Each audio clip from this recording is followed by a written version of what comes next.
The Kia Rio is a good car at a great price. Available as either a 4-door sedan or 5-door hatchback, the Rio offers simple transportation while delivering impressive city and highway fuel efficiency.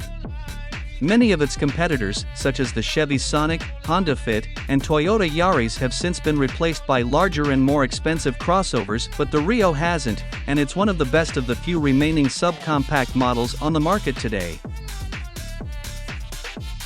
Power comes from a 120 horsepower inline-4 bolted to a continuously variable automatic. The Rio's lack of power can make speeding tickets urban legend, but it deserves some credit for a well-tuned suspension. As one of the cheapest cars sold today, the Rio's standard equipment makes it a tempting choice, and its low price makes it a no-brainer in the sub-$20,000 market. Kia makes no major changes to the little Rio for 2023. Its only notable revision is the addition of an oil level sensor that will notify the driver should the oil level need replenishing.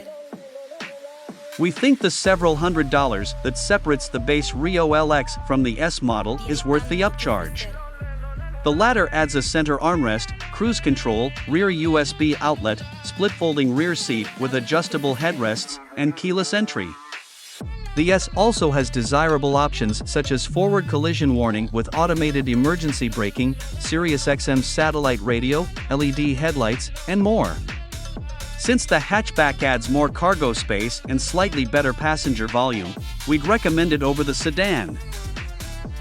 The Rio is powered by a 1.6-liter inline-4 engine with 120 horsepower, and the only transmission choice is a continuously variable automatic.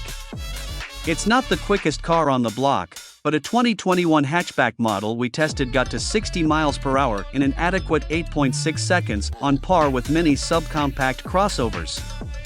More impressively, the Rio soaks up bumps well for such a small car thanks to its solid structure and well-tuned suspension. It also does a good job of controlling body roll in corners. The numb steering doesn't communicate as much as we'd prefer, but it is nicely weighted and precise.